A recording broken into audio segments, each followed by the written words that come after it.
Hi, and welcome back to Module 8.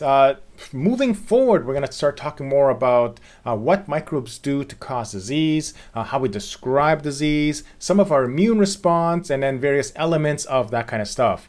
Module 8 specifically, we're going to talk all about antimicrobial drugs. We'll talk a little bit about the history of them, we'll talk about how they work, what microbes can do to resist, and then some of the challenges involved. Not so much about the physiology of the drugs, that's all about a pharmacology class, right? But more just this general survey of antimicrobial drugs with respect to the microbiology of it. So, with that said, let's get started. So we're going to start by talking a little bit about some of the definitions involved, of course. We use this term chemotherapy often to refer to things like cancer treatments, right? When the reality is that chemotherapy is this much broader term where we use the chemicals or drugs to treat disease, right? So, specifically when we're talking about chemotherapeutic treatments of cancer, we're using a whole bunch of drugs to try to slow down or hopefully eliminate the cancers, right? But again, for this broad sense of what we're talking about using drugs to treat microbial disease. More specifically then, what we are doing is we're using antimicrobial drugs. And these are drugs that target microorganisms specifically. Now, this is a very key term here. We're talking about specific targeting of microorganisms. And generally, they're going to work by interfering with some sort of microbial structure, work with some sort of interfering with microbial enzymes, whatever the case may be. We'd like them to attack microbes, and then we want them to be selective, right? So, if we're going to use some sort of drug that affects us as well, not so much useful, because there are many, many drugs that, of course, that'll kill microbes, but it will also kill us. And we'll talk about that just a little bit more later. Antimicrobial drugs can work in a number of different ways. And then the general way we've talked about a little bit about this these treatments is that they can also kill or inhibit, right? Very similar to what we talked about disinfectants, how some of them are bactericidal versus bacteriostatic, right? Same over here, some drugs are static, some of them are cidal. And again, each of these can have their uses. I want to start a little bit about the history of antimicrobial drugs, just about this really neat nature of the antibiotic, right? And this age of antibiotics that we've kind of ushered in, and antimicrobials have been found by microbes, have been found by plants, have been found by a lot of these natural sources, right? And it's all part of this warfare that they play. And the evidence of ancient civilizations using some sort of antimicrobial product has come from at least 1500 years ago. So way back when, before they even really knew this idea of what a bacterium was, what a fungus was, all these various things, there's actual evidence, not just that they were using it, by the way. It's not as simple as taking, you take this leaf and then you suck on it and then your disease goes away. They actively cultured these microbes, and then they knew that whatever this process was, this fermentation, so to speak, was useful for remedies and therapeutics of the sort, right? So it's this active process of growing bacteria and fungi. Of course, they had no idea what they were doing, and these things can go wrong sometimes, right? But it's this thing that's been around for a long time. And then we know, of course, many civilizations, including ancient Hawaiians, used various plants or fungi for various medicinal purposes. And now that we're able to look at these things, look at past practice, we see that some of these do indeed have active compounds that are able to fight microbes, are able to treat various diseases, right? But things that we've been using for a long time. With that said, the use of antimicrobials is really not that old, right? We're talking about when do you think the age of antibiotics has begun? Right? When do you think was a time when we actually had antimicrobials, right? And we'll see that it wasn't that long ago. And some of us still have relatives, or some of us have relatives that may have been around during a time when a simple infection, like maybe an ear infection, was quite serious. You could die from that.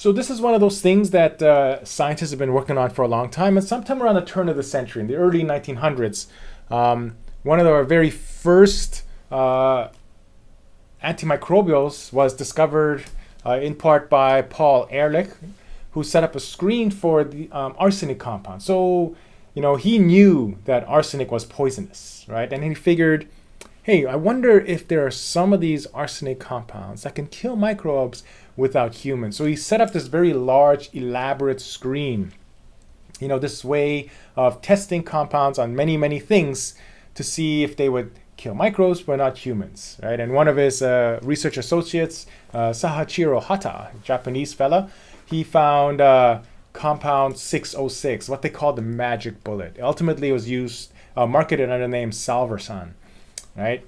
And this was our very first antimicrobial that we were able to, really use for disease. And this one specifically was for syphilis, which was kind of a big deal back in the day, Yeah, I know. Back in the day, syphilis was like a major thing that caused a lot of problems, right?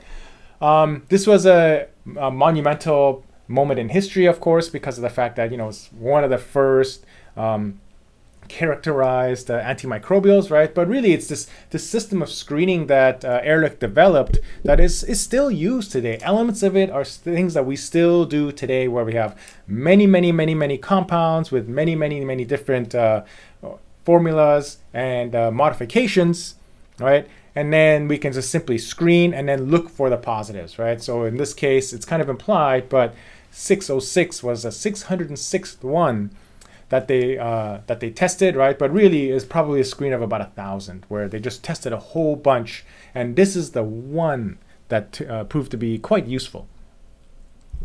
So from that then came this many screens and this idea of these synthetic antimicrobials, right? And a synthetic antimicrobials is some sort of microbial that's derived from a chemical that's not typically found in nature, right? Very much like these arsenic compounds. So these things were available, they can be found, right? And then can be modified, right? So sulfanilamide was the very first synthetic antimicrobial, like the true first synthetic antimicrobial, right? And this led to a class of drugs called the sulfa drugs. Oh, I have it right there. So large variety of sulfa drugs. Super interesting story, by the way. There's a really neat book on it, Demon Under the Microscope, that kind of goes into the development of the sulfa drugs, because it was kind of discovered as one chemical. Turns out the active compound was something different, right? But major monumental moment. This was in the 1930s where they were able to find these things, right? And then from that, then many modifications were made, right? And this idea that, hey, we can take this one drug that seems to be effective. If we can modify it, we can then change its formula, which then will allow to patent. Of course, everything needs to money, right? But it's just, again, it's changed, and this changed how we did things. And these had these large, this ability to go and attack a lot of different types of microbes. So they turned out to be very useful, and it's still used to these days. The sulfa drugs, the derivatives of the initial sulfanilamide drugs. And from that then led to many, many other antimicrobials, like the quinolines, for example, oxazolidinones, right? So all these, again, things that are found in nature and then thus modified, right? So what we call the synthetic antimicrobials.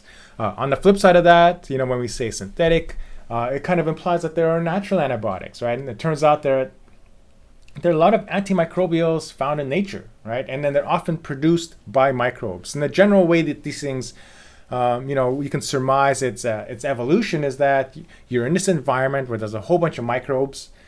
One of the great ways to survive in this environment would be to kill off your competition, right? And so it turns out that many microbes have figured out a way to kill other microbes, right? And so these are what we call the natural antibiotics. And some people, with their very strict definition of antibiotic, is that it has to be some sort of chemical or drug that attacks a microbe, and it is produced by a microbe, right? So you'll often hear the term antimicrobial, general broad term, versus antibiotic, where they say, no, it's got to be produced by a microbe for it to be considered an antibiotic.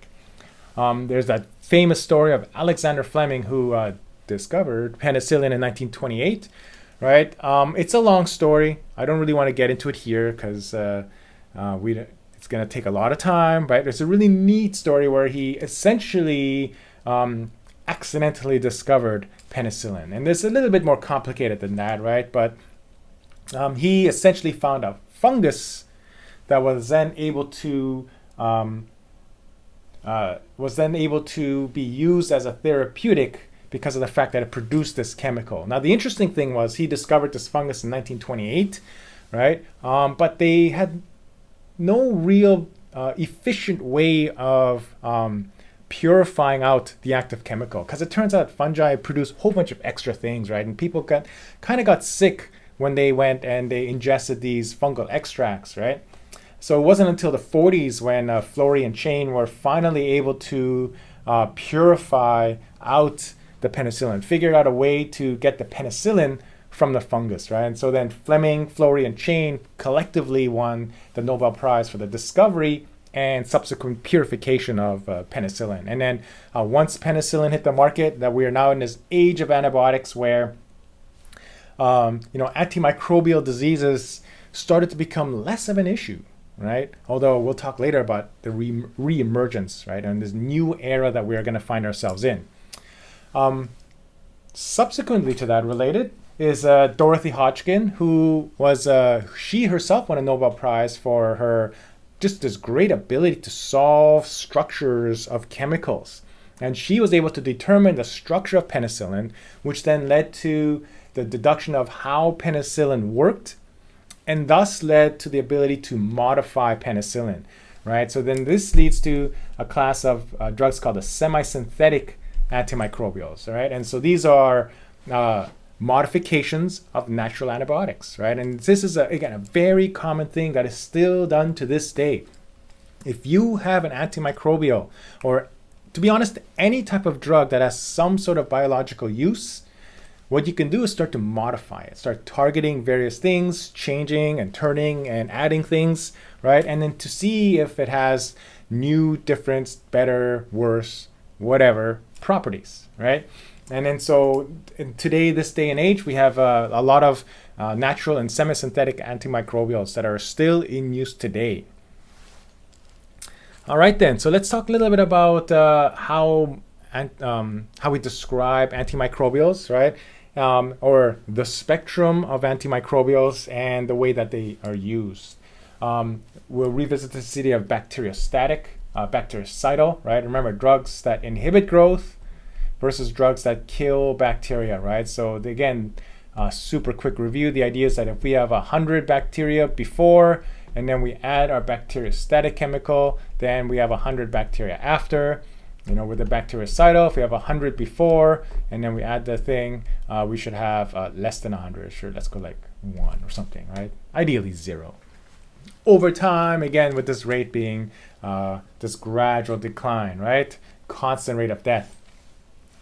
Also, when we describe antimicrobials, we talk about the spectrum of activity, right? Basically, what type of microbes does the antimicrobial target? Does it target a lot? Does it target a few, right? So this idea then of the narrow spectrum antimicrobial, which targets a very, what we call a specific subset. It can be something like a gram-positive bacterium. It can be like a very specific, maybe genus or even species of bacterium, right? Because we know certain elements of the target bacterium. We know exactly how to, what it looks like, and we can stop that one, right? Versus a broad spectrum, something that targets a wide variety, right? So basically like all bacteria, all fungus, something along those lines, right? And they both have their advantages and disadvantages, right? So, in a perfect world, we would always like to use a narrow spectrum, right? Because this will target only the death of, or the, this will target only the one pathogen that we are concerned about, right? It's like seeing a million million people, and then being able to eliminate the one bad guy amongst the million people. That's kind of what we would like to be able to do. Sometimes we don't know, and sometimes we got to go the broad spectrum way, right? If there are multiple microbes causing an infection, right? A polymicrobic infection, more than one microbe, sometimes the narrow spectrum isn't going to do it, right? Because then you'd ultimately have to take multiple narrow spectrum antibiotics for that to work. Similarly, if you don't know what the microbe is, it's like, I know there's a microbial infection, or I'm pretty sure there's a microbial infection. It's kind of severe and we don't really have the time to wait and find the diagnosis. We kind of need to deal with it now, and we can always change our therapeutic later, right? Sometimes you would prescribe a broad spectrum antimicrobial because it's going to just kill a bunch of bacteria. And then later, when you figure out what's actually causing the problem, then you can go back and hopefully use a narrow spectrum antimicrobial. However, the one major issue with the broad spectrum antimicrobial is that it can lead to these what we call superinfections, right? The second infection by a microbe due to the loss of the protective microbes. And probably one of the most severe, is that the word I want to use? Most significant microbe that causes a superinfection is Clostridium difficile, which in and of itself is actually kind of a wimpy microbe, right? It doesn't cause very good disease. However, and oftentimes you'll see Clostridium difficile, or commonly known as C. diff, in settings where there's a lot of antibiotic use, right? So in like nursing homes or in hospitals. As the antibiotics start to clear out our normal good bacteria that are helping us that are helping protect us from other microbes, Clostridium difficile can often come in then and start to cause those extra problems. Right? And oftentimes the second infection is way worse than the first because our body's already compromised. Right? So an example of something like this would be here we have this one pathogen, right? And then now we have this broad spectrum antibiotic that kills all these ones here that are not resistant. And then that can lead to the proliferation of this one pathogen, right? So this kind of stuff can often happen. And then typically because of the fact that we're already using this broad spectrum, if it's unable to kill our bacterium that's causing that second infection, well, guess what? It's not going to work when you have this super infection, right? So again, it causes a lot of other issues, which then causes this these multiple problems. So then you have to use different antibiotics, which often can perpetuate and cause even more problems, right?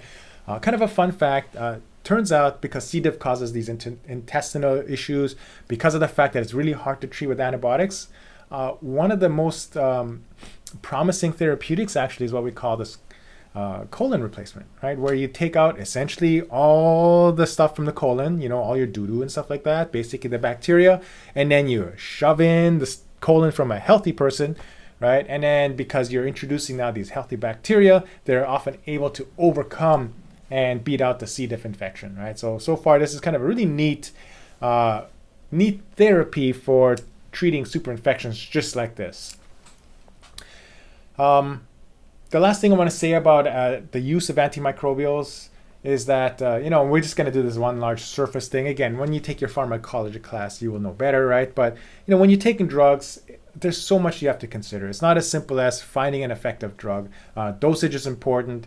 The route that it comes in. So parenteral route is sometimes what you hear. Those are through needles, or sometimes you take them orally. Sometimes you have to take them IV.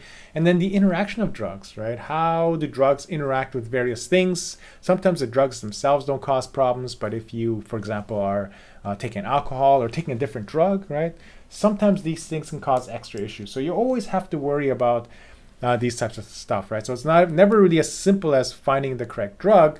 It's finding the right drug under the right circumstances with the right method of delivery. All right, so let's talk about how they work. Okay, so we will talk about some classes of drugs and then some just general things of how they work, building off a lot of what we've already talked about with respect to cell structure. You're going to see maybe a lot more than I want you to know, but let's kind of walk our way through this, right? Again, we're not a hardcore pharmacology class. I am not a pharmacologist, so we'll keep these things as simple as possible. With this theme being the most important thing, selective toxicity, right? With selective toxicity, it's all about this idea where we kill or inhibit pathogens without harming the host. right? So that's the most important thing. This idea where we have to be able to take these chemicals that get rid of the problem without killing us, right? So something like cyanide, for example, kills a lot of bacteria, but you know what else it's going to do? It's going to kill you, all right? So, these are the types of things that have to be considered. Antibacterial drugs in general are the easiest to develop because the prokaryotic cells have so many unique drug targets, right? And we'll talk about some of the general classes, right? But something like a cell wall, for example, right? What are the cell walls made out of? The bacterial cell wall. Do you guys remember what a bacterial cell wall is made out of? Yeah, peptidoglycan, right? We do not have peptidoglycan, so we can find drugs that target either the synthesis of peptidoglycan or the stability of peptidoglycan, right? Well then, that's definitely something that is selectively toxic, right?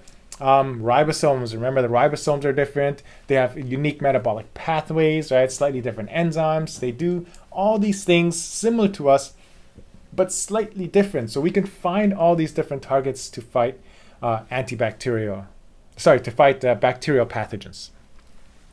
So let's go through some of these general ideas, starting with maybe the most common target, this idea where we can inhibit cell wall synthesis, right? And the first of these drugs discovered was this guy right here. We just talked about him, penicillin, right? And so penicillin is this first group of antibiotics. First antibiotic found in this group that we call the beta-lactams, right? So this here is not a B, it's the Greek letter beta, right? And it's called a beta-lactam because this thing right here is called a beta-lactam ring. I don't know why it's called a beta-lactam ring. Maybe a chemist in our group here will know, right? But that's what it's called, right? And so if you look at all these different antibiotics, cephalosporin, monobactam, carbapenem, notice they all have this exact same beta-lactam ring, but then these things on the outside are slightly different, right? So this idea then we have all these beta-lactams. Many of them are produced naturally. Many of them are semisynthetic variations, right? So, if you say, oh, well, this is the active part, this is kind of the part that we need, but then we can modify some of the things on the outside, and that'll give us slightly different properties, right? So, for example, they can affect things like potency, i.e. how much you need, the spectrum, right? Broad spectrum, narrow spectrum, and then half-lives. How long does a drug stick around? Sometimes we want it to stick around for a long time. Sometimes we don't want to stick around for too much, right? So, penicillin, typically gram-positive, some gram-negatives, right? Ampicillin has been modified. It turns out it has a little bit more activity to gram-negatives, right? Methicillin, only gram-positives, right? So, various different things. And, of course, the route of administration here, right? It's parenteral. Remember, this is needles. Whereas penicillin 5 or penicillin V we can take orally. Methicillin has to be through needle stick, right? But amoxicillin can be orally, right? So all of these things have different changes, and then they essentially attack cell wall synthesis. Okay, I don't want to get into the mechanism too much. We're just going to leave it like this, right? All the beta-lactams affect cell wall synthesis. I'm just going to go back to this one here. And then, as we can see, there's many others, right? Bacitracin, glycopeptides, like all these things affect cell wall synthesis, right? But I think for us at this stage, all we really want to know is the beta-lactams, very first group of antibiotics discovered. Their main mechanism of action is to attack cell wall synthesis, right? To prevent cell walls from being formed during replication. Right, and then there are many semisynthetic variations. And then just this idea that the cell wall is this ideal target for selective toxicity. Okay. Another very useful target is the protein synthesis, right? Because we know proteins are super important. If you can stop proteins from being made, the cell will not be able to grow because proteins do everything from structure to enzymes to everything. We also learned that the bacterial ribosome, the structures that make proteins, are different from eukaryotic ribosome, this idea of 70S and 80S, right? And so because even they do the same role and even though they look quite similar, they are different enough that we can then target them using therapeutics.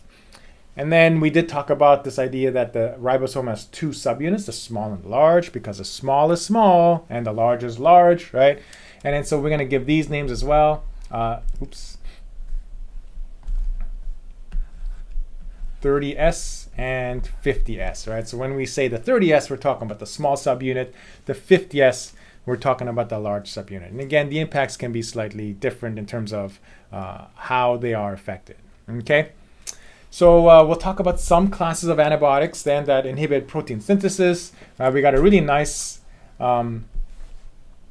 overview of the major components of it, right?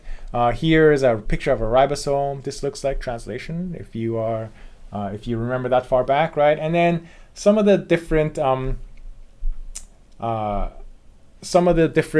mechanisms and issues with it, right? So chloramphenicol was one of our first broad spectrum antibiotics, right? Chloramphenicol, it affects the 50S, right? Basically prevents peptide bond formation. It was really neat when it first came out, right? But it turns out that there was issues with toxicity, in part because it was able to also get into the mitochondria and affect the 70S ribosomes of our mitochondria. Remember that really weird thing about how our mitochondria have their own DNA and have their own ribosomes, right? And it's actually one of the ways that we realize that the ribosomes that are carried within the mitochondria are actually kind of useful, because when we inhibit those things, it turns out it gives us some problems, right? It's still used on occasion, right? But generally not that useful because of the fact that it has these lingering toxicity issues.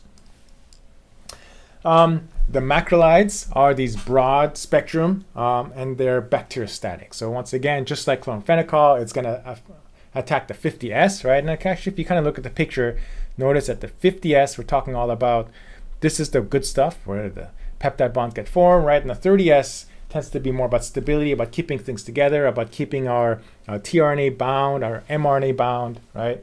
Et cetera, et cetera, et cetera, right? So once again, the macrolides are going to function just like chloramphenicol because of the, it's going to prevent that peptide bond from forming, okay?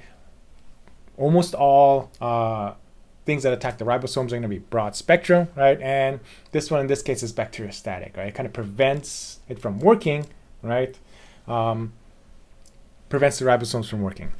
Lincosamides are very similar to macrolides, right? But they've been modified, and so they're much more useful against things like streptococcal and staphylococcal infections, right? So a little bit more narrow spectrum, right? So this idea that the macrolides are great because they're broad spectrum, but sometimes we want to peel back, right? Be a little bit more, have narrow spectrum about what we want to attack, right?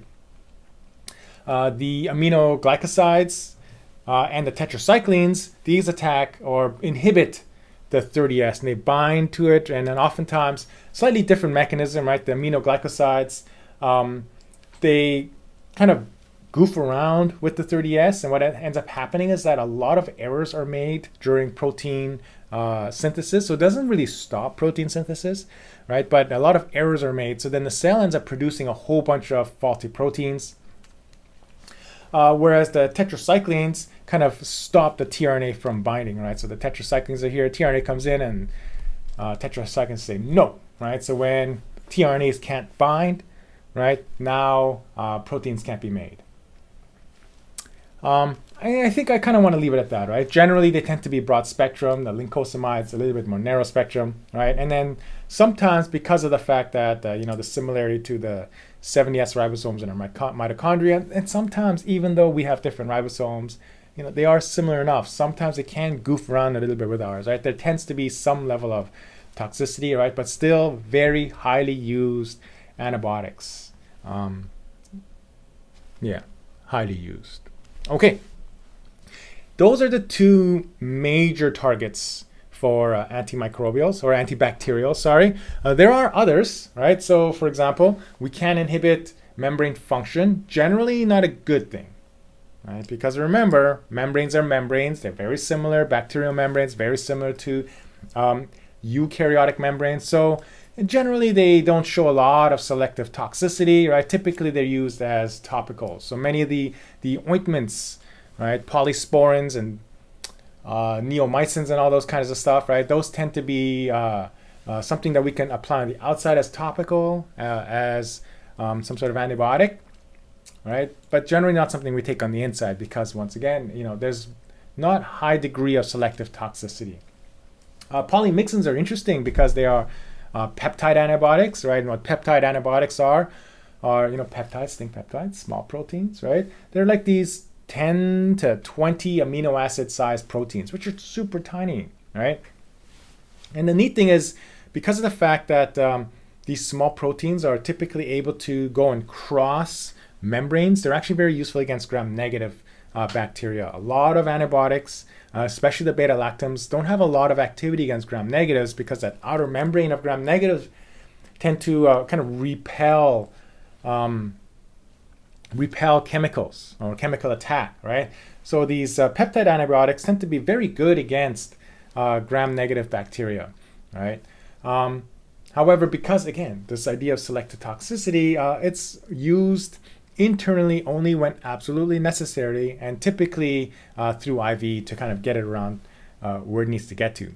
Daptomycin is kind of the opposite of a natural or a peptide, right? Look at the size of this thing. So this is daptomycin, this cyclic lipopeptide, right? So it's got this these whole bunch of these little ring structures, and then even within the ring there's a big ring, right? So it's this enormous structure, and then they're useful because they're selective for gram-positive cells, right?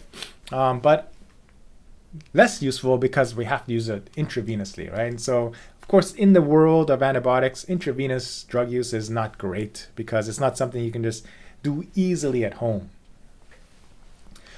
However, let's go revisit this once again, right? Some of the major talking points here. Again, rarely selectively toxic, right? So typically things that inhibit membrane function tend to be used as topicals, right? But they can be used as a last resort or sometimes where necessary. We can also inhibit nucleic acid synthesis, right?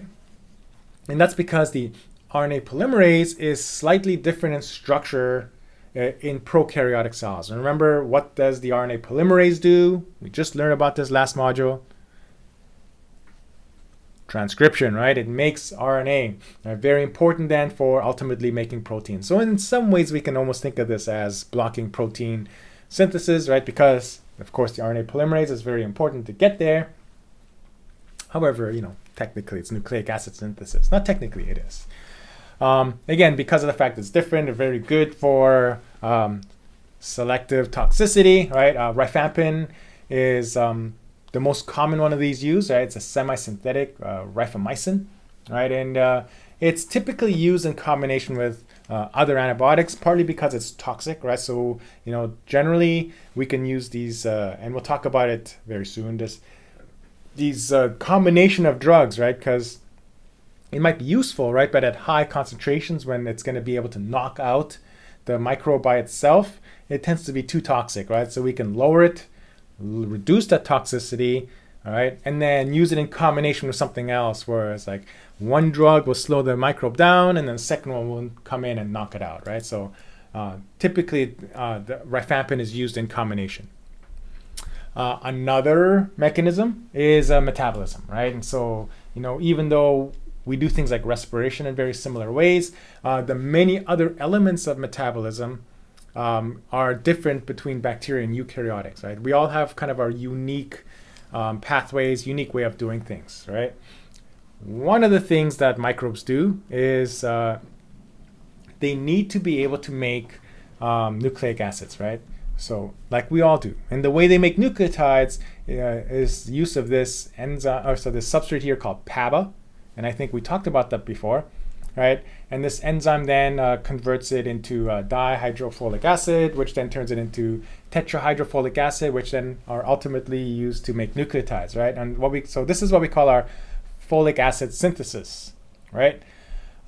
This pathway is unique to microbes, right? And then so it turns out what the sulfa drugs do. Remember those things from back at the beginning of our this module, is that it blocks folic acid synthesis by acting as a competitive inhibitor, right? So here's our sulfonamide, or one of our sulfa drugs, right? And it looks just like PABA, right? So it's structurally very similar to PABA. So then it's able to block this one enzyme, right? Now it turns similar to trimethoprim, blocks the same pathway but a different enzyme, right? So here's trimethoprim, right? It looks kind of like dihydrofolic acid, at least enough for the enzyme. So trimethoprim then is able to block a different enzyme, right? So each of these, the sulfa drugs and the trimethoprim, inhibit enzymes in the same pathway. Ultimately, if you block nucleic acid synthesis, you're going to be able to block the growth of the microbe, right? And so oftentimes trimethoprim is used with sulfa drugs, right? Because if we can kind of inhibit one enzyme, but we can inhibit another enzyme of the same pathway, you're kind of getting this double effect. And so this is what's often called antibacterial synergy. Synergy means to work together, right? And this goes back to our previous slide as well, where sometimes one drug works well, add a second drug, together they work even better, right? And so this is often used when something like the sulfa drugs, for example, microbes are able to overcome that inhibition by simply making more substrate, right? And if they're able to make more substrate, they can kind of outcompete the sulfa drugs, right? However, if you knock out a second enzyme in the same pathway, all of a sudden now it's like this double attack, right? And this makes it extremely difficult for microbes to overcome. Okay, so those are our antibacterial targets. If you want to take a break, now will be a good time to take a break. We are, believe it or not, we're halfway done with our lecture. This is kind of a smaller chapter, right? Or smaller module. So now will be a good time to take a break. I'm going to take a break so I can save this, because last time I had a lot of tech issues and I lost a lot of work.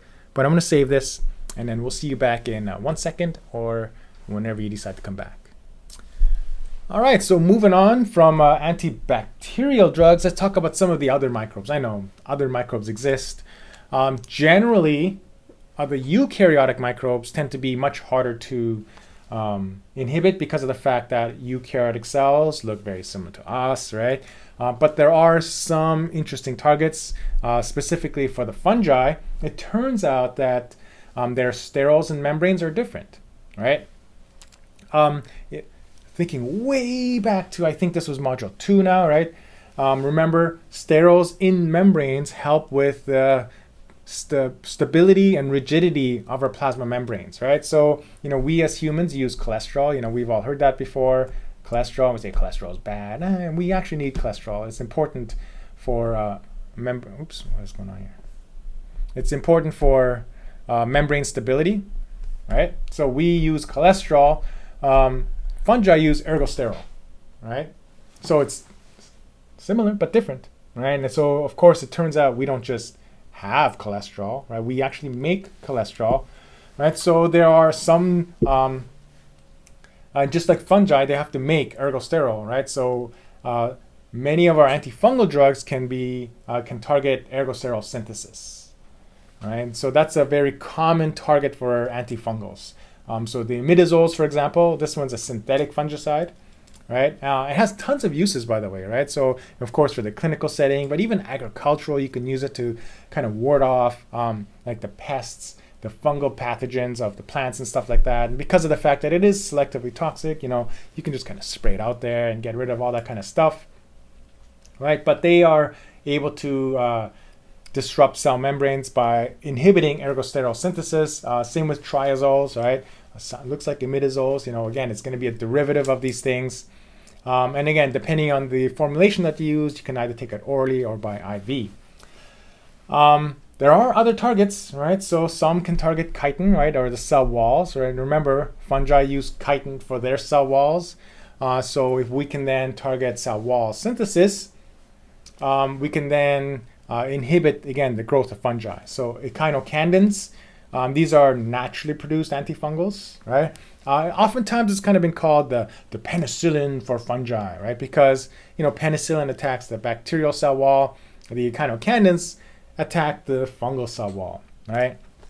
And so that's very similar with respect to like how a penicillin would inhibit bacteria. There are other drugs, and it's all in your book. If you want to read them all, that's great. I think at some point we kind of belabor the point, right? But there are other targets. So the way fungi divide their cells and they form their mitotic spindles and things like that, slightly different. What we call antimetabolites, similar to I think the way the sulfa drugs work. These metabolic pathways, we can block some of those things. Again, you can look them up if you want to, but I think we're just going to keep it like this, right? We can disrupt some membranes because of the fact that the sterols are different in membranes. We can attack cell walls because fungi have chitin cell walls. And then there are fungal specific things that they do with respect to cell division and antimetabolites that allow these drugs to display selective toxicity. And again, that's really what it's all about, selective toxicity, okay? As we move on to other eukaryotes like protozoa and helminths, right? It starts to get harder and harder to display selective toxicity because of the fact that they don't really have, protozoans are mini animals. They're pretty much like us, right? So unless there's a very specific factor that a protozoan may use to cause disease, right, or to grow, it's going to be very difficult to target these things, right? So typically what you find are these things that are antimetabolites, again, target a very specific pathway of their metabolism. Artemisinin is, it turns out this one here is, it doesn't bother us too much, right? But protozoans, one of their enzymes happens to break this thing up into a way that it makes these reactive oxygen species. And remember how toxic they are, right? So in many ways, it's like this package where they make their own poisons through the metabolism or through metabolizing these things. Same with helminths, we have avermectins, which happens to block neuron transmission in vertebrates, right? So able to show some level of selective toxicity there. And then there are other drugs that have, they can kind of guess as to how their mechanism works, but they don't even really know. They just know that it works. And a lot of these things are found through those screens that Ehrlich developed, right? Where we have like tons of these drugs, and then we just simply like, does this work? No. Does this work? No. Does this work? No. Does this work? Oh yeah, we found something. Does this harm humans? Oh yeah, darn it does. So this one doesn't work, right? And then that's just basically how it's going to go as we find these things, right? Because again, the nature of finding targets, very difficult. Viruses have this other huge problem, right? Because remember how viruses grow. They're going to use host machinery. Structurally, they're super simple, right? So it's really hard to develop good antivirals because generally, if we're going to stop the virus from replicating, well, they're using our polymerases, they're using our ribosomes, right? We essentially then are going to prevent us from replicating, right? So in this case, and then they're so structurally simple. They have like, maybe the most complex virus has like 16 genes, right? And there's really not a lot of things that we can attack with respect to therapeutics, right? And this isn't prevention. This is therapeutics. How do we prevent the virus from replicating, right?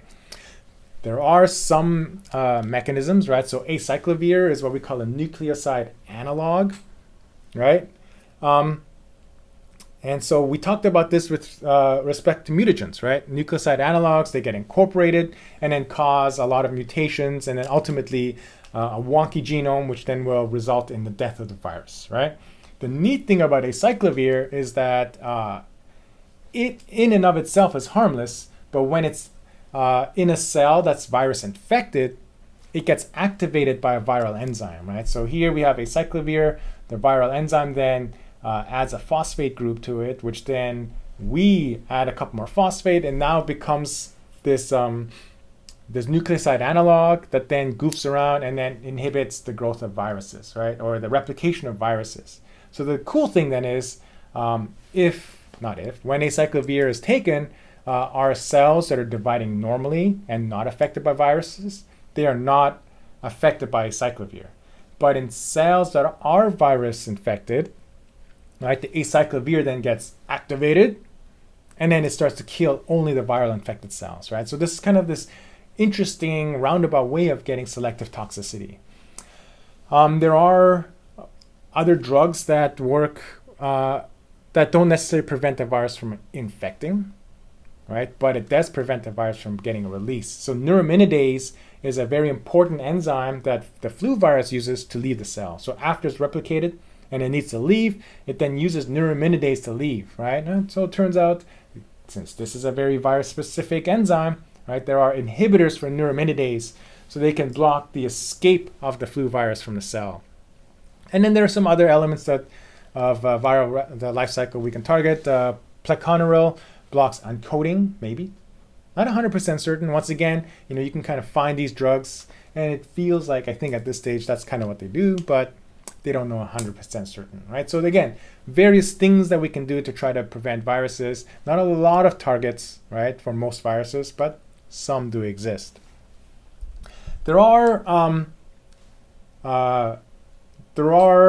the class of viruses, the retroviruses that we talked about, that do some very special things, right? And remember, the retroviruses are RNA viruses. They form this DNA intermediate, which then hides or integrates within the host genome, right? So there's actually this group of drugs called antiretroviral therapies, or ART, that's used for all these different retroviruses like HIV and any other type of virus that's able to hide within, right? Because of the fact that this process of forming this provirus, this process of making this DNA intermediate, requires special viral enzymes, right? So, and then there are tons of these drugs that work initially for HIV, but then have been modified and extended to many other retroviruses, right? And so the most common type of drug are these reverse transcriptase inhibitors, right? Reverse transcriptase will take your viral RNA that turns it into this double-stranded DNA intermediate, which is very important for the life cycle, right? So there are many drugs within the class of reverse transcriptase inhibitors that help attack a lot of RNA viruses, right? There's an enzyme required for integrating, right? So if we can prevent that from happening, that's always a good thing, because the integrating is what ultimately causes retroviruses to be such problematic, right? And then various other proteases or inhibitors here and there for the specific parts of the retrovirus life cycle. So a lot more targets, right? But again, if oftentimes you have to get it at the right time, because these reverse transcriptase inhibitors, they only work here, right? So if you're infected by HIV and you feel like you might have an HIV infection, and you get your reverse transcriptase inhibitors early, you can prevent this from happening, right? But if you are past this stage, these reverse transcriptase inhibitors don't work anymore, so then it's no point, right? Someone says, oh, I took these reverse transcriptase inhibitors for my HIV infection. You're like, oh, I'm HIV positive, I'm going to take these drugs too. Well, no, it doesn't work then, right? It's all about timing. When do these things work, right? So sometimes you just have to live with it and then hope that we can then prevent this from happening and prevent the virus from replicating and leaving, right? And then the other problem with retroviruses is that they tend to be prone to mutations, right? So what might work one day might not necessarily work another day, which then leads us naturally into this thing of drug resistance, right? So, this idea of drug resistance, I think sometimes people get this vision that microbes are actively trying to resist drugs, but it's not quite like that, right? It's this natural process, right? It's through mutations, right? Through various things now over time that have helped microbes evolve to resist the drugs that are used. Okay, and again, it's this natural thing that has happened, right? So, we just talked about where antibiotics come from, right? These microbes created to kill off their competition, right? And the competition isn't going to sit there and say, okay, I'm just going to take it. No, over evolution, things are going to happen, mutations will happen, and then various mechanisms will occur, whether it's accidentally, whether it's repurposing of something, then to allow them to fight these antibiotics, right? So it's this constant warfare that exists in nature that have now made it into the clinical setting. A lot of factors that accelerate drug resistance, and I think many say that, kind of the cynics say, that drug resistance is inevitable, right? If you give nature enough time.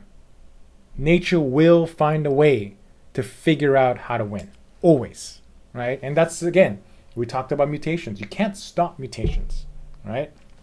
It just, sometimes it takes a lot of time, and you're just kind of taking these random shots, random changes, and then you hope things happen. But give it enough time, and statistically, 1 in a million, 1 in a billion. Well, if you get to divide, 1 billion times within a month, right, which is what a bacterial population can do, one out of those, one time in that month, you should find something. You should be able to figure out some sort of chance, right? 1 in 10 trillion, doesn't matter. You give it enough time, it can happen. So the way we can then contribute to drug resistance is by overusing antibiotics, right?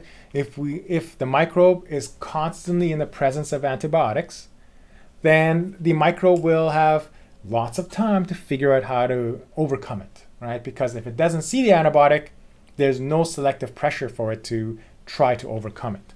Okay, misuse of antibiotics, right? So basically, using them when we shouldn't be using, and this is very common, especially in the older generation, where it's like, oh, I got the cold, I got a flu, I need antibiotics, because antibiotics were considered like this miracle drug, treats everything. Well, hopefully we know, right? Antibiotics are antibacterial. They don't treat viral infections. So if you have a cold or flu, antibiotics don't do anything, right? So we want to make sure that we are very conscious of not using antibiotics, only using them when they're necessary. Subtherapeutic dosing, right? So, not taking a high enough dosage to kill everything off, right? It's sort of like that whole, what doesn't kill you makes you stronger, right? So if we use these subtherapeutic dosing, doesn't quite kill off everyone, right? So, the microbes are maybe, oh, I'm dying, but I'm not dead yet. So give me some time, I'll figure out how to get over this, right? Which then, and kind of related to that, is not completing treatment. Right? Again, this idea, your doctor should always say, when you take your antibiotic, make sure you finish the whole bottle. Don't hoard it for later, right? For maybe the next time you say, I've known people that do this. I'm just going to hoard the last 4 pills because the next time I'm feeling well, I'm just going to take it, right? Well, the idea behind the dosing that you get or the treatment is that you want to make sure you kill off all the microbes, because if you leave any lingering, those can ultimately then lead to potentially resistant microbes, right? So mutations are a major mechanism for developing resistance. And then the other problematic thing is that resistance genes on plasmids can be shared. So if you have a microbe that has a resistance gene on a plasmid, they can share those plasmids, right? And remember, when a microbe shares a plasmid, we go from 1 microbe to 2 microbes having the plasmid, right? And so that's something that can help a population persist. I just want to talk a little bit about some of the mechanisms, like how do microbes resist antimicrobials, right? And so this is some of the things. I don't think we need to know the general exact names of the antibiotics per se, right, that get affected this way, but I do want us to know the mechanisms, right? So for example, the efflux pump is a very common method and very useful, right? And what efflux means is to pump out, right? So basically, I always like to imagine you're in a bunker, World War II, and then someone throws in a grenade, right?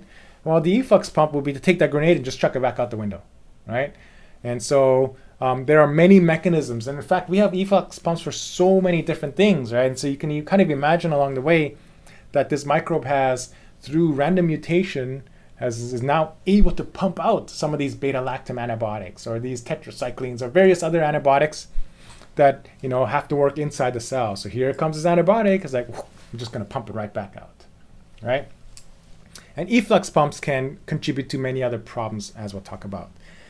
The other way, and very common way, is this inactivation of enzymes, right? So by taking these enzymes that are, or these antibiotics that come at you, you can then start to destroy them, right? So beta-lactamases, for example, are able to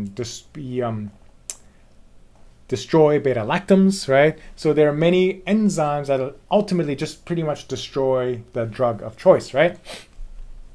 Block penetration is another, right? Somehow the drugs have to figure out a way to get into the cell, right? So they'll often hijack these little pathways or maybe membranes and stuff like that. Well, if you know that the space here is perfectly sized for beta-lactam, for example, maybe through mutation now you've kind of developed this bump here, and then now all of a sudden the beta-lactam doesn't fit anymore, right? So it can't make its way in, and then thus it's now prevented from working, right? And then finally, target modification is when you take it's not quite like an activating,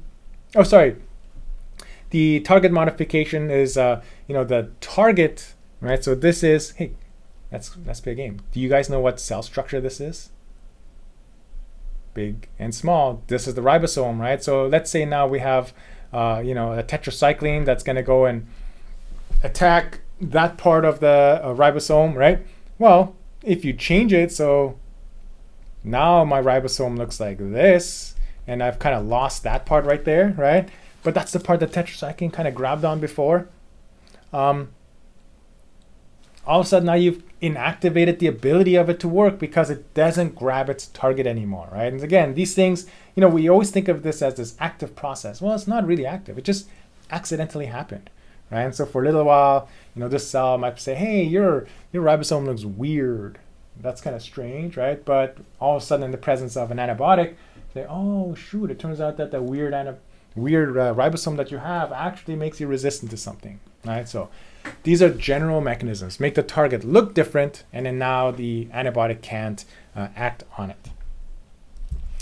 So drug resistance is a problem. Multi-drug resistance is this huge problem, right? So it's what we call superbugs. This ability of this microbe to resist multiple antimicrobials, right? So it's what we call MDR, multi-drug resistance microbes, multi-drug resistance microbes, which have resistance to more than one antimicrobial, right? Some have resistance to many, many, many. Related to that is this idea of cross-resistance, where one mechanism provides resistance to multiple drugs. So it's not like they have many things that they can do. They just do one. And then it turns out that it provides them against multiple drugs, right? So most common mechanism for this then would be an efflux pump, right? So let's say we have these classes of antibiotics like a beta-lactam, a tetracycline, a macrolide, right? And then we have this one efflux pump that can pump out just beta-lactams, only beta-lactams, right? But then it kind of develops this mutation where now all of a sudden it can grab macrolides too, or it can grab aminoglycosides, right? So this one mechanism all of a sudden now protects its host from many different types of drugs, right? So, and these things are especially problematic because if now this one mechanism can be shared, all of a sudden now you're transferring multi-drug resistance to many microbes, as opposed to having to share multiple mechanisms. Yeah. All right. I want to talk just a little bit about some of the significant class of multi-drug resistant bacteria, right? Maybe the most famous is MRSA, or methicillin-resistant Staph aureus. It has cross-resistance to most beta-lactams, right? So there are very few antibiotics that work against MRSA, right? Because of the fact that it was resistance to most of the commonly used antibiotics. Vancomycin is one of the last antibiotics that we do use against gram-positive bacteria, like MRSA, right? So the introduction of the vancomycin-resistant enterococci, which are kind of related to the staphylococci, became kind of an issue, right? Because now the possibility of the transfer of the vancomycin, let's go this way, to the MRSA or the Staphylococcus aureus, that's vancomycin resistant. So vancomycin resistant Staph aureus, right? And if these two somehow can combine, the Versa and the MRSA, all of a sudden now you have the Staph aureus that is almost impossible to treat with antibiotics, right? And so here now we're talking about extreme case type of stuff where, very, very difficult to treat. And typically, especially with vancomycin, you have to treat it early, right? If you don't get it early enough, then we get some serious complications, right?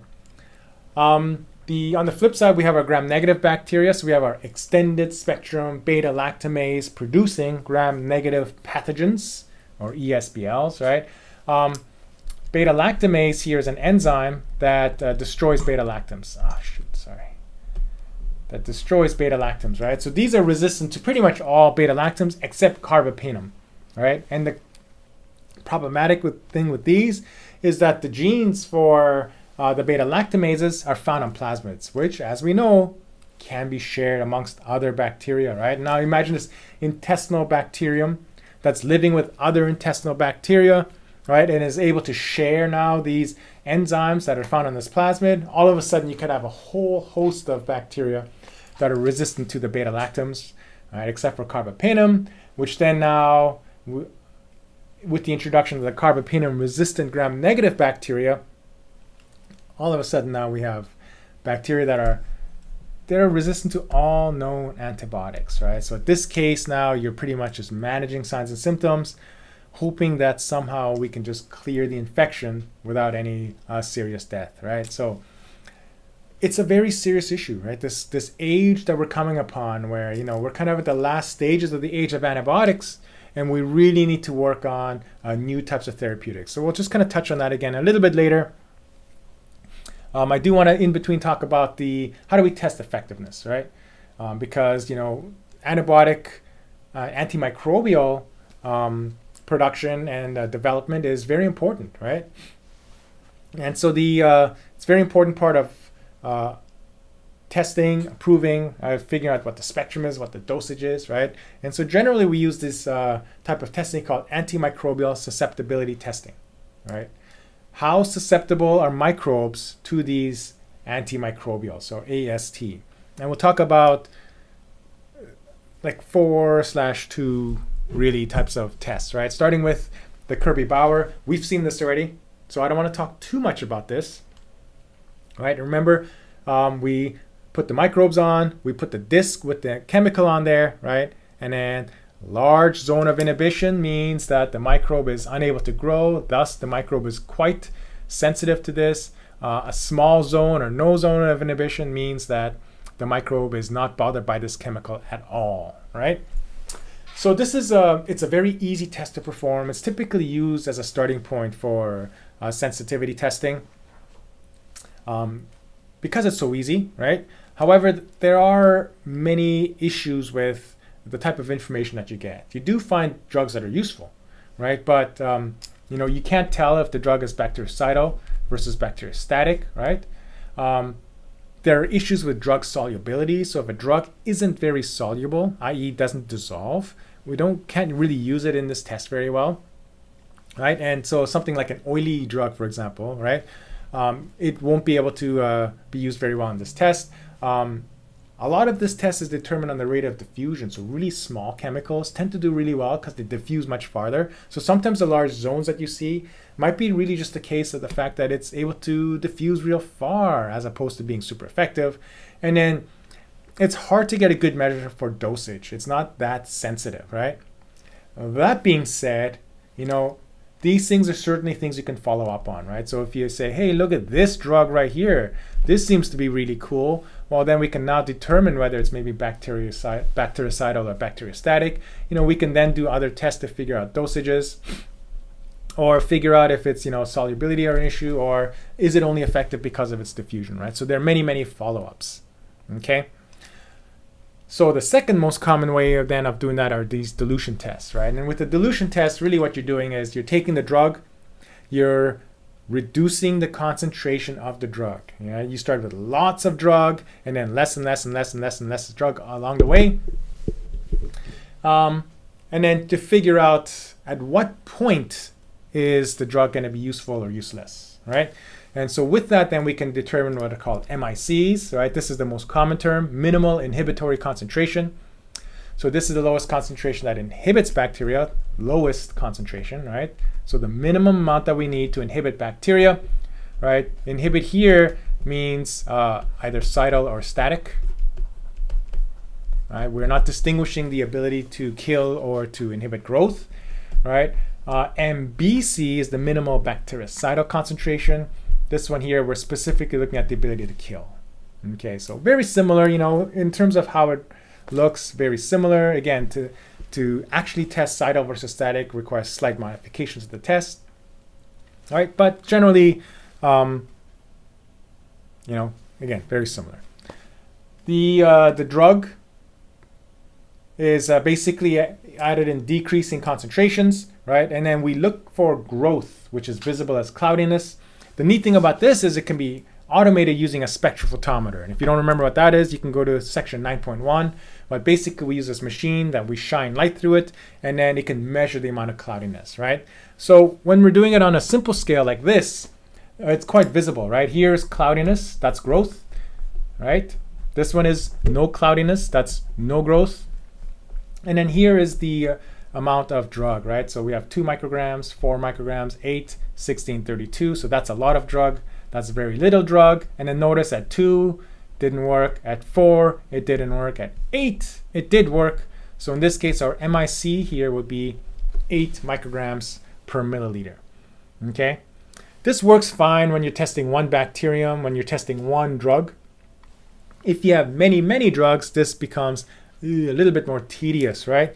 So what you can do is use these small wells. These are 96 well plates, we call them, because they have 96 little holes in there. And then we can load them up with multiple concentrations from low concentration to high concentration. And then either multiple drugs or different bacteria. In this case, it looks like different drugs. I have no idea what these in the middle are, right? But here we have clindamycin, penicillin, erythromycin. Okay? And then what we're looking for is growth. And so this here is visualized as growth. Let's go put a plus. And then this here is no growth, right? So if we look at clindamycin, for example, notice that as we increase concentration, even at the absolute highest concentration, we still see growth, right? So then we would say, I guess here the concentration would be 32 micrograms per mil. Here we would say the MIC is greater than 32 because it didn't work at 32. Maybe 64 would have done it, but at 32 it didn't seem to work, right? Here at penicillin, this is our first one. We have no growth, so I guess this is concentration here would have been 0.06. Erythromycin, a little bit more here. This one is set at 8, right? So it has been determined the MIC is 8, right? And then because of the fact that we can stick this in a plate reader, a spectrophotometer, sorry, that can then read this plate, all we need to do is we can stick it in a spectrophotometer, and then it'll just monitor this over time. And then we don't have to do any of this work per se. We can just get a readout, and then it'll essentially automatically give us the MICs for these various drugs. We can combine the dilution test with our Kirby-Bauer test to do what's called an E-test. And an E-test is also used to determine MIC, but it uses a disk, just like the Kirby-Bauer disk diffusion test, right? So we have this disk with decreasing concentrations of the antibiotic, right? So here we have a lot of the antibiotic, here we have very little of it, and then you will essentially see like this oval-shaped zone, right, that decreases down as we get lower and lower. And then in this case here, why don't we do this? What is our MIC of this antibiotic, whatever it is? VA, vancomycin? I don't know what that is. Our MIC here will be 1.5 because this is where it's minimally effective based on that. Maybe we might even go with 2, something like that, right? Where it's minimally effective. Just like with the Kirby-Bauer disk diffusion, it can only determine the MIC, not the MBC, right? But it does kind of provide the best of both aspects where we can look at the diffusion rate, very simple to do, right? And then, but also with this ability to test the various dosages. Okay, so the last thing I want to talk about is this era of antimicrobial discovery, right? Or what we sometimes refer to as the post-antibiotic era, right? What is life like without therapeutics, right? Because as we are starting to run out of antimicrobials that are effective against some microbes, the discovery of new antimicrobials is vitally important, right? Semisynthetic drugs are very easy to develop because we have things that work. So all we got to do is change how it looks and then hope that it works better against those that have developed resistance, right? However, because they look like existing existing antimicrobials, if they can resist, let's go penicillin, they should be able to eventually figure out, or the ability to develop resistance to things that look like penicillin should be easier because the mechanisms already exist, right? Nowadays, we can automate these screens, right? What we call high throughput screens, right? High throughput basically means you can look at many at the same time, right? So, rather than looking one at a time, right, you can look at hundreds at a time. So many samples at any one time, it really helps speed things up. Classically, the soil has always been this environment for antibiotic producing bacteria because the soil is so diverse, right, in terms of the types of microbes present. But because, let's call it, it's been overdone, right? We've looked at the soil extensively. Many other environments are currently being mined, right? So, for example, they found a microbe in a hydrothermal vent that is able to produce some sort of antimicrobial. I saw something where they discovered or they isolated a microbe from a sea slug, I believe, that had some sort of ability to produce an antimicrobial, right? So these are areas where we can then hope to maybe find new antibiotics, right? Hopefully, ideally, new classes of antibiotics, and then allow us then to be able to develop brand new antibiotics, right? So ideally, you wouldn't want to find another beta-lactam, right? You'd want to find something that we don't even know what it looks like right now, right? And another interesting avenue, with this whole idea of punch counterpunch, right? Is this, if we can inhibit the inhibitors, it's sort of like an antibiotic, right? So clavulanic acid, for example, blocks beta-lactamases, right? So we can use that and show antimicrobial synergy, right, with our beta-lactams, right? So we know that this microbe is able to resist the beta-lactam because it has a beta-lactamase. We can use clavulanic acid to block the beta-lactamase, right? And then use our beta-lactam, to go and then attack it, right? And then I kind of want to leave it on this figure right here. The amount of antimicrobials that are approved by the FDA from 1983, where we had 16. In the 4-year period between 1983 and 87, we had 16 antimicrobials, right? New antimicrobials, to 2008, 2012, where we just had 2, right? So it's this gradual decline. It's just getting harder and harder and harder, right? So, what can we do? Well, we can do our best as patients to make sure that we are properly using our antibiotics when prescribed, right? Don't be the kind of person that demands antibiotics because my child has a cough, right? Be socially responsible. As future healthcare workers, make sure that we're not prescribing antibiotics unnecessarily, right? Using only when needed, when it's going to be useful, right? And then maybe as future STEM researchers, hopefully you can go out there and you can find brand new antibiotics or antimicrobials that we can use to treat microbes. Okay, so that's it for Module 8 for us. Kind of continuing now on our theme of microbes and disease, right? Module 9 is going to talk all about pathogenicity. What do microbes do to cause disease? And then epidemiology. How do we classify disease? How do we talk about disease? What are some of the numbers involved in disease? Yeah, so we might revisit some of these maths ideas, right? And as always, we're just going to talk about some of the general introduction to these various topics before we talk about the immune system. So until then, have a great day. Good luck on the quizzes.